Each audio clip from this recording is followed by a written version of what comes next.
Welcome to ArchaeoEd, a podcast about ancient civilizations in the Americas. I'm your host, Dr. Ed Barnhart, and I've been an archaeologist all around the Americas for over 20 years now. In this podcast, I'm going to talk about ancient civilizations that I find interesting.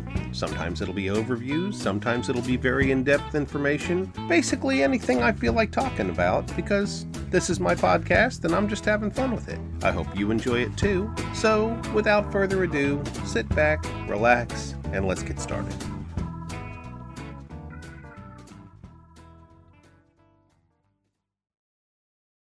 Episode 1. The Nazca. The Nazca are a people who lived in southern Peru about 2,000 years ago. They're most famous for creating the Nazca Lines, but there's so much more to appreciate about their civilization. I'll talk about the Nazca Lines in a bit, but first let's discuss some basic facts that place them in time, space, and the larger Andean cultural continuum. The Nazca were in southern Peru, in the desert hills well inland from the coastline. Peru is a north-south running country on the west coast of South America, and it can be broken up into basically three broad regions. There's the desert running along the Pacific coast with lots of river valleys running through it and down into the ocean. There's the Andes Mountains, and then there's the Amazon's west edge as it runs into the Andes. Many amazing civilizations developed in the fertile river valleys of the coastal deserts, and the Nazca were one of them. They lived about 70 kilometers inland, though still in a river valley. They probably settled there in response to El Niño events that had devastated the culture just before them, the Paracas people. Nazca civilization lasted from about 100 BCE to 800 CE. That's 900 years. Not too shabby, really.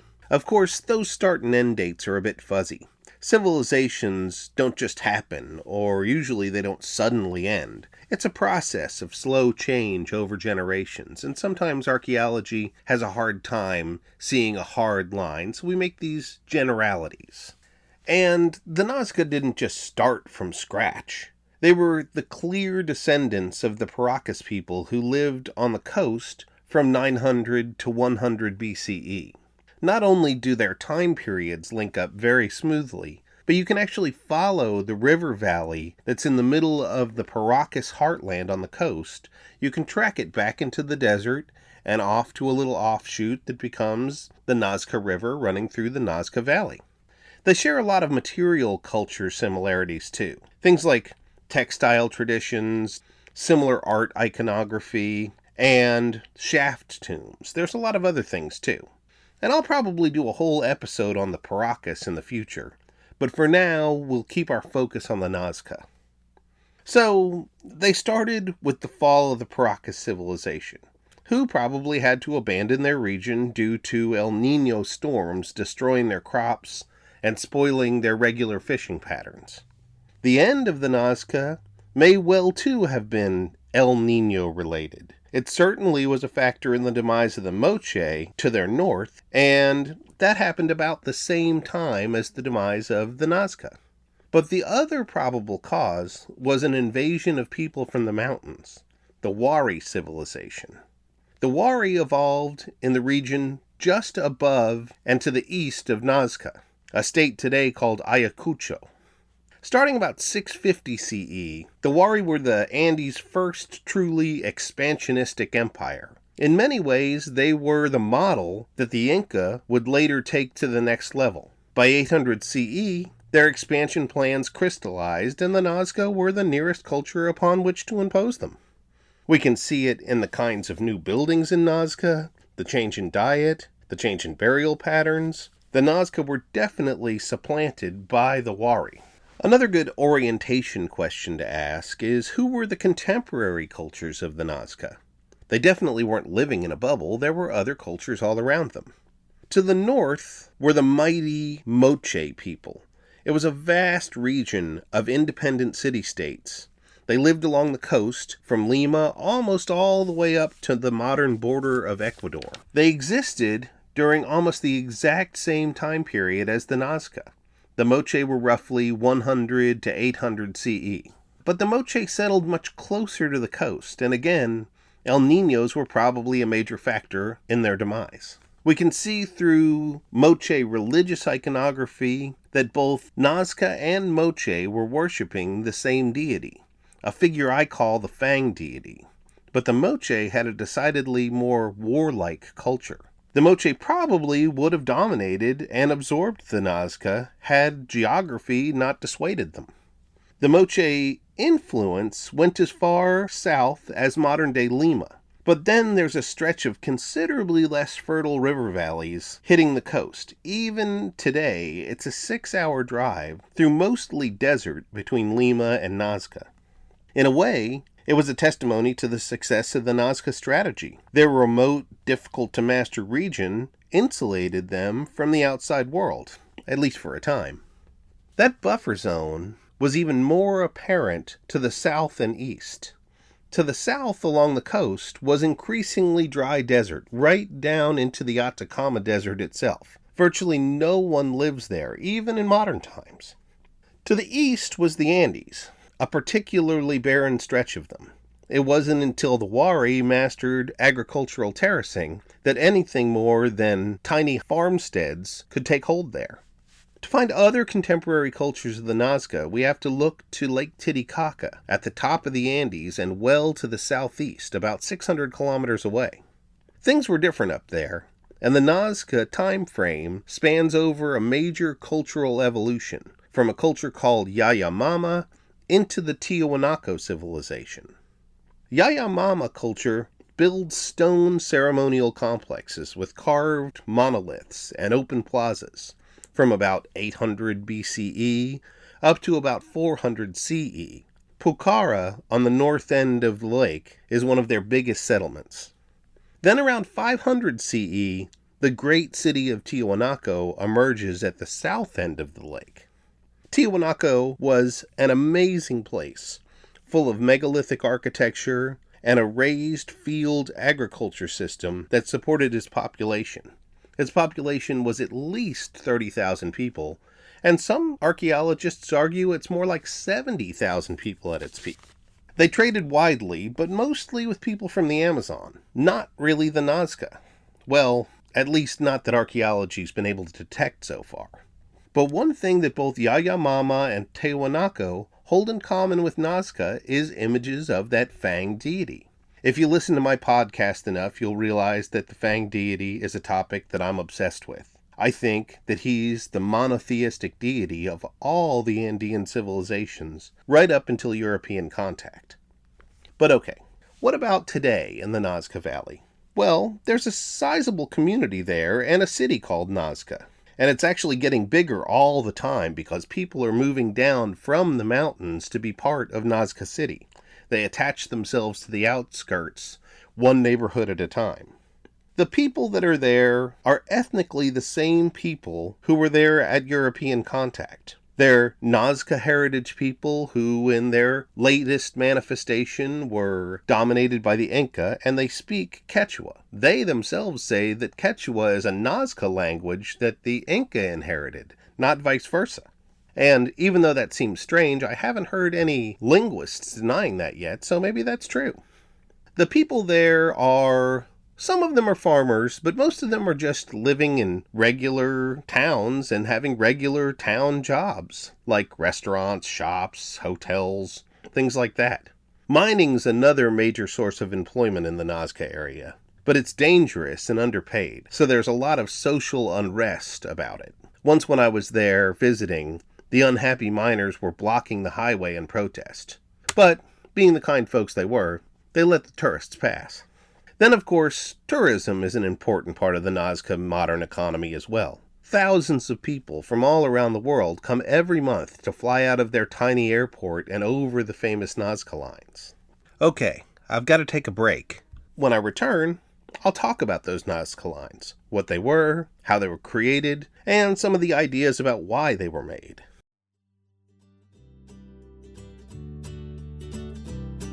This break is where commercials should go. But until I find people who'd like to buy the time, I'll just promote what I'm doing. If you like the cultures and places I'm talking about in this podcast, you should consider traveling with my colleagues and I. I'm the director of Maya Exploration Center, a nonprofit dedicated to the better understanding of ancient American civilizations. We do that through things like this podcast, our website, public lectures, and educational travel programs like I just mentioned. If you'd like to find out more about how to get involved, or just give us a donation to continue our work, check us out at www.mayaexploration.org. That's mayaexploration.org. Okay, it's the moment probably most of you have been waiting for. Let's talk about the Nazca Lines. First of all, what are they? Simply stated, they're gigantic drawings etched into the desert. The archaeological term is geo-glyphs, meaning basically symbols drawn onto the earth.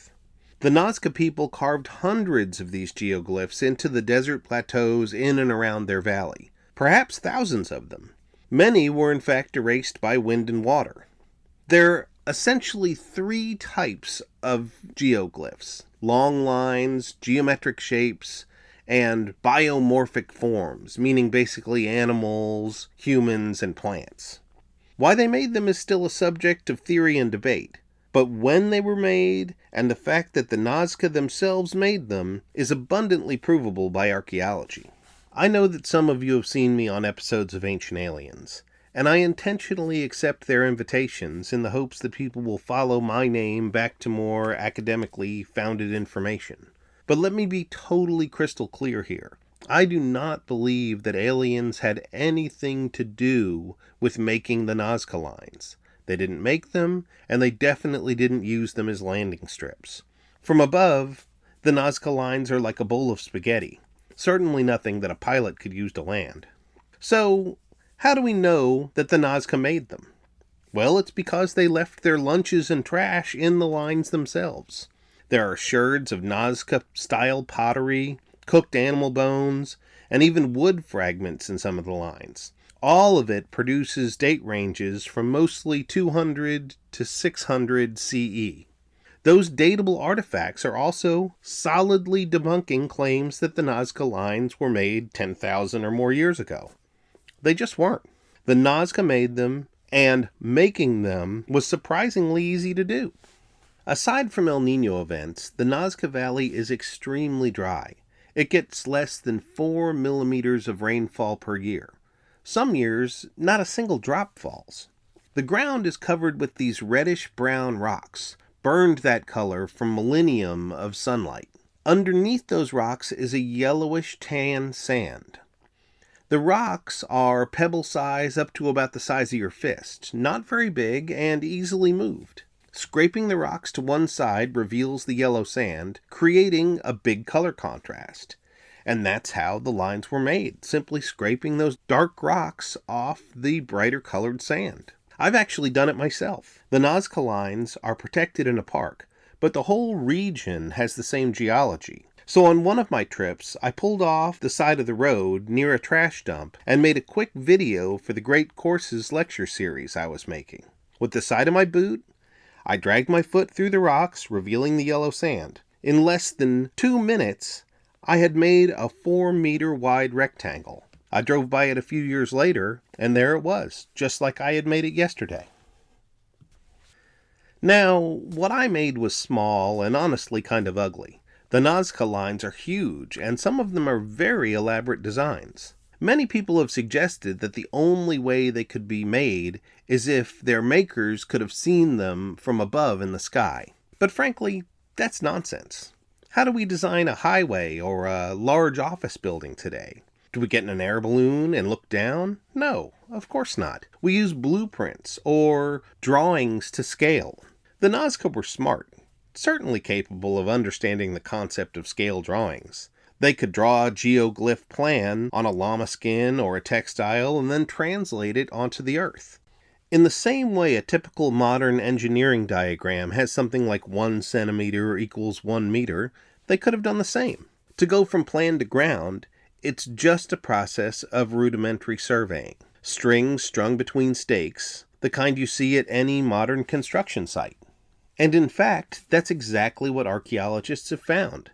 stakes tied with strings inside the lines. Thanks to the dry area of the Nazca Desert, those stakes and strings survived to be found and dated. And, no surprise, they dated to around 600 CE.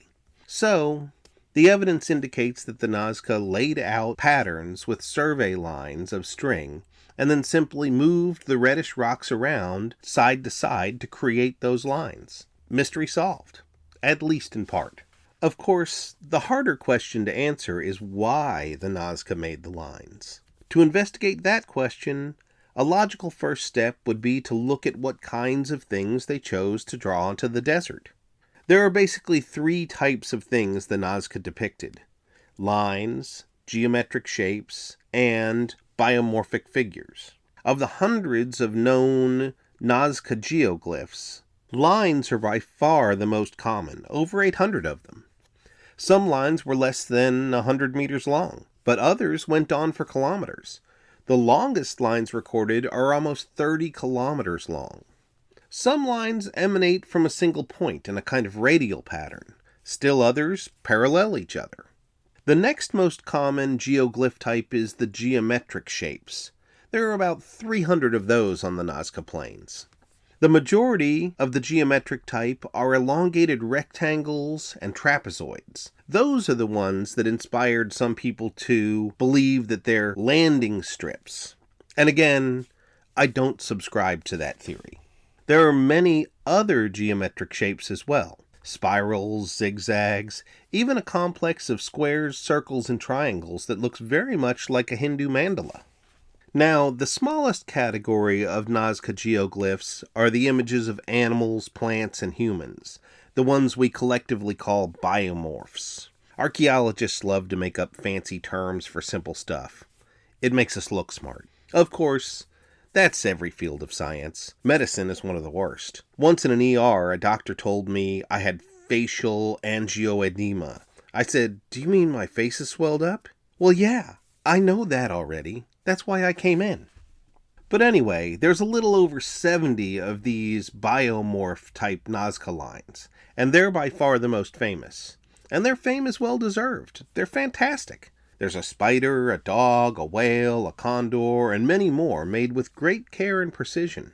Most, but not all of them, were made with one continuous line, which seems to indicate they were created in a ritual route of sorts. So there's a huge variety of subject matter in the Nazca Lines, and frankly, that doesn't help us figure out what they were made for. The variety seems more like artistic expression rather than an adherence to a repeated religious rite or some more practical purpose.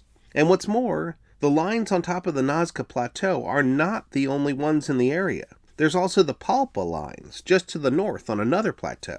And the Palpa lines have yet other figures, like a group of 8 humanoid images. And there are many, many more lines there. I've flown over both groups of lines, and what one sees when doing that is illuminating.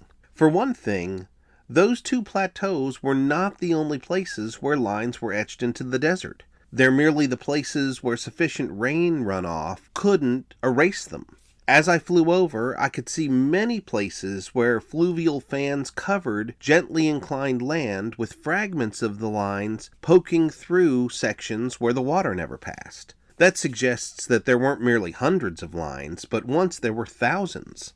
The other thing that an actual flyover makes clear is that the lines and geoglyphs cover older ones again and again. New lines did not have to respect older ones. Photos of individual drawings and the most famous figures like the spider or the hummingbird don't really show the chaotic nature of the many, many crossing over and partially erasing lines. It's like there's no order whatsoever to them. Whatever the lines were, they were not a single work. They were individual acts that did not need to respect or even recognize older ones. Whatever the power the lines had, it disappeared by the time the next group of devotees arrived to make new ones. So back to the question, why were they made? Spanish conquistadors saw them in the 1500s and forwarded the earliest faulty theory.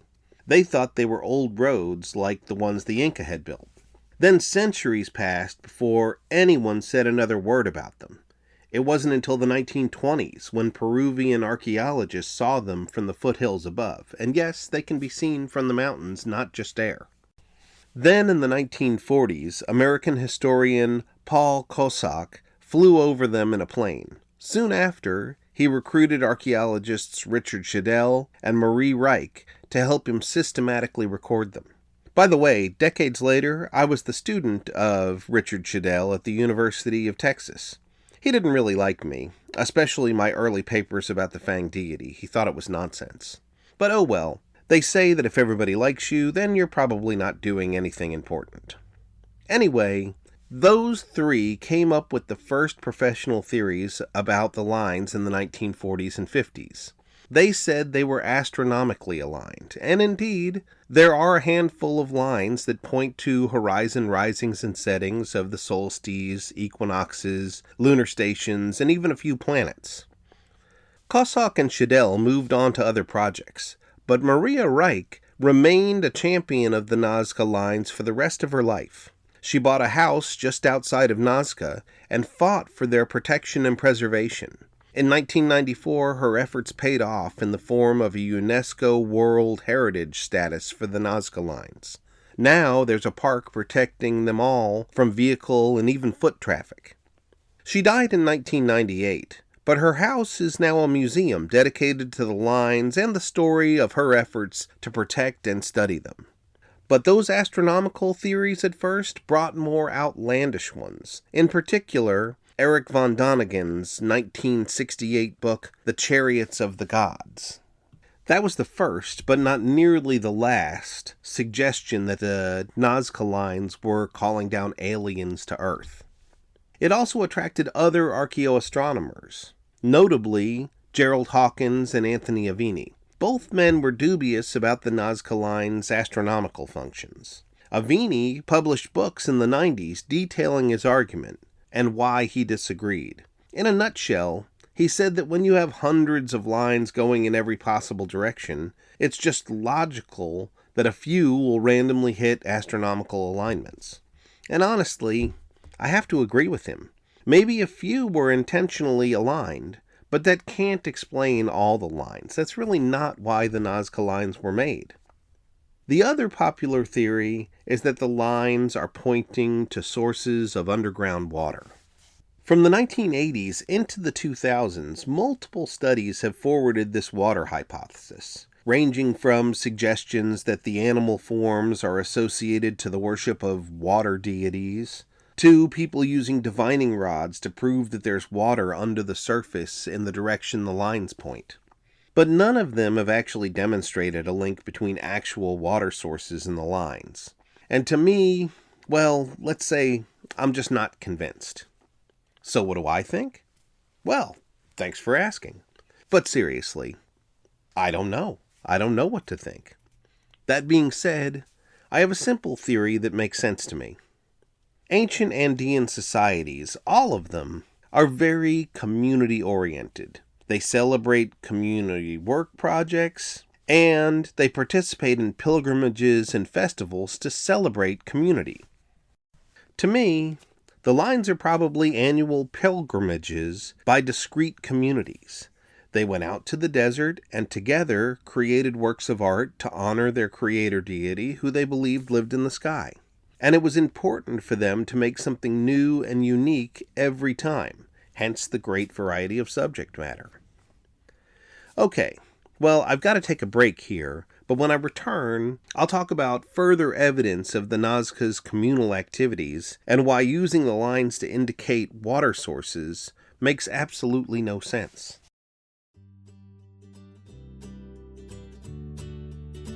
The ancient Maya calendar. I'm fascinated by it, and though I've been studying it for decades, I still learn new things about it all the time. I call it ancient, but I and literally millions of modern Maya people are still tracking it into modern time. Towards that end, I've created 2 products to help people better understand it: my annual Maya wall calendar and an iPhone app called simply Maya Calendar. Through these tools, you can figure out today's date, or tomorrow's, or a Maya date thousands of years in the past. The app will even calculate your Maya birthday and tell you about your personality traits and destiny according to modern Maya daykeeper priests.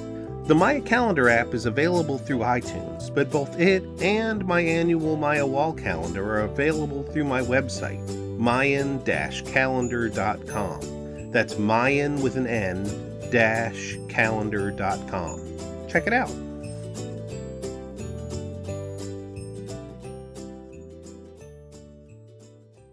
Okay, for this last segment, let's talk about life in the Nazca region. First, where do the people who made the Nazca Lines live? Archaeologists have done extensive surveys and found hundreds of little villages and a few major centers. Collectively, the ancient Nazca population is estimated at about 25,000 people total. The villages are all pretty small, usually covering no more than 4 acres each. The houses are mostly set up on terraces in the hillsides. They're right next to the floodplains that were left open for farming. The houses themselves are sometimes made of adobe or stone, but most often they're made of thatch and wood. The thatch comes from natural grasses in the valley, and the wood comes from the local huarango tree. It's a kind of mesquite tree, but it can live for almost 1,000 years. Using those trees for building material was probably a mistake, and I'll get back to that point in a moment. Settlement in the Nazca Valley area was not uniform. There were many small villages, a few mid-sized to large villages, and one notably larger center. We call that one Ventila. Ventila covered an area of almost 2 square kilometers. It had hundreds of contiguous residential terraces, several mid-sized pyramids, and a central plaza enclosed by a wall. There were good photos taken of it in the 1940s, but then in the 1970s, locals planted lots of huarango trees all over it in an attempt to make the land farmable again. Underneath Ventila and the villages were tombs. Some of them were shaft tombs like the Paracas before them had made, but most of them were these square pits that were dug 3 to 4 meters deep, and they had wooden roofs. Both kinds would hold multiple mummies. They could be opened back up, and more mummies would be inserted. They seemed to be kind of family crypts of sorts. That's where archaeologists have found most of the Nazca artifacts, and the Nazca people themselves. The mummies were typically wrapped in amazing textiles, both weaved and white-painted mantles with elaborate scenes. Beautiful work. But the pottery found inside those tombs is also amazing. It's recognized as some of the finest ancient pottery in all of the Andean world. It's very thin-walled and delicate, and the Nazca pioneered a pre-firing painting technique. The Paracas before them and their contemporary Moche were first firing, and then they were painting over it. But the Nazca managed to paint pottery in a wide variety of colors, then fire it, and finally polish it for a very shiny surface. It's amazing and beautiful stuff. The other thing in those tombs was, of course, the bodies. Both complete mummies and many severed heads. And due to the extreme dry of the Nazca Desert, the bodies desiccated, often leaving skin and hair. From the mummies, we learned that many, but not all of the Nazca practiced cranial deformation, meaning they squished their skulls with boards as babies, so they had pointy, elongated shapes. The other amazing and somewhat macabre thing in the tombs were the severed heads, commonly referred to as trophy heads. They're called trophy heads because the assumption is that they were taken in combat. That's not an unreasonable assumption, but they also seem to be associated with religion. For one thing, a significant number of the skulls are deformed, indicating that they were local Nazca people, not some foreign enemy. Another thing is that we see these trophy heads depicted on Nazca pottery and textiles. In those images, they're shown with ropes going through the heads to hang them or hold them or put them on your belt. The real heads in the graves also have holes right where those ropes would go. Sometimes they are depicted with men holding weapons, but other times they're with people who look more like shamans. And then there are other depictions, many of them, that show the heads with a deity that Nazca scholars often refer to as the oculate being. He's a principal deity called oculate because of his big round eyes. To me, this is the same deity depicted by many Andean cultures, and often also holding weapons and severed heads. This is the god that I call the Fang deity, and I believe he may well be the inspiration for all of this head hunting. One more thing to note about Nazca tombs. A study of over 200 of them could not detect much in the way of social stratification. All of them had those really nice ceramics, some more than others, but there were no notably richer tombs of elites or rulers. That seems to indicate that the Nazca were relatively egalitarian and communal, not the kind of haves and have-nots like we see in so many ancient civilizations, and for that matter, in modern times. But now, let me change gears. There's one big Nazca city that I haven't mentioned, and that's because it's different than the rest. Its name is Kawachi. It's a big place on the south banks of the Nazca River. It has 40 terraced pyramids and big open plazas, but strangely, there are no residential structures there. Instead, archaeologists have found lots of fine pottery, plates, bowls, and cups, along with huge buried pits of food refuse, beans, corn, pumpkin, animal bones, all sorts of things. The conclusion is that Kawachi was a ceremonial gathering place at which the Nazca met to have great feasts and probably other festivals. What's more, it's right next to the plateau holding the Nazca Lines. In fact, one of the Nazca Lines that they call Camino de la Guia is essentially a road going directly between Kawachi and the other large city in the area, Ventila. Could it be that the Nazca gathered there to plan and celebrate before making new Nazca Lines? To me, I think that's entirely possible. But I don't want to slip back into Nazca Line theories. Instead, I want to talk about what I've left for last, my favorite thing about the Nazca, and that's their amazing aqueduct system. Nazca farmers had a problem. They could plant in the floodplains along the rivers, but that really wasn't a reliable source of water. The rivers flowed okay in January through April, but then they dried up for the rest of the year, and some years they didn't flow at all. To solve that problem, the Nazca dug deep into the earth, tapping into underground water sources running through fault lines from way up in the mountains. They would dig down to the proper level, sometimes 15 to 20 meters down, and then they would excavate tunnels horizontally until they struck the water-filled vaults. The tunnels were then extended out to transport the water far off, in some cases kilometers away. Locally, these tunnels, these aqueducts, are called puquillos, and there are 36 of them still functioning today. The modern local farmers in the valley still depend on them. Some sections of the puquillos come close enough to the surface to become open trenches, but deeper sections were accessed through circular, spiraling ramps called ojos. Those ojos provide access, let air flow into the puquillos, and they also allowed for the frequent maintenance and cleanouts that they required. I've visited a few of these puquillos myself and climbed down into the ojos to watch the water flow underneath. They're always surrounded by lush, green, growing crops, like an oasis in the desert. Taken as a complete system, these Nazca aqueducts are an example of absolutely amazing ancient hydraulic engineering. Not only did the Nazca seal them with cobblestone walls to prevent water loss, they managed to determine the perfect pitch to control the flow rate for kilometers. If they made it too shallow, the water could stop. If they made it too steep, it could easily silt. It's not as easy as it sounds. The Nazca made Nazca Lines by kicking around a few rocks, but the puquillos were a feat to rival even modern engineers. And we still don't know how many are out there, Virtually no excavations have been done, but satellite images indicate there were at least 50 Poquillos. Many of them have sadly been destroyed by modern constructions.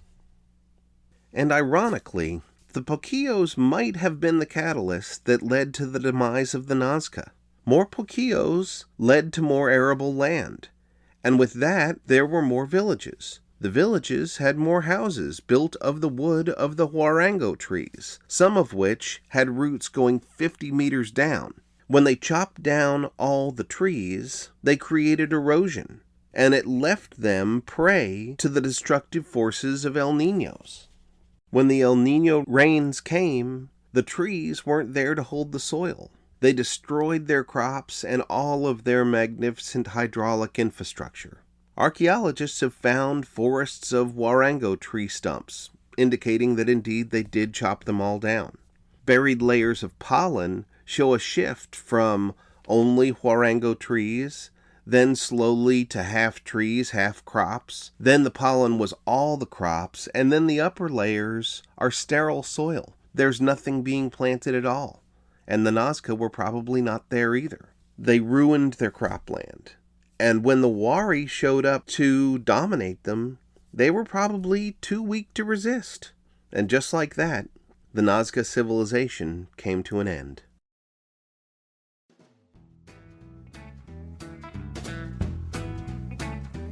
You've been listening to ArchaeoEd, a podcast about ancient civilizations of the Americas.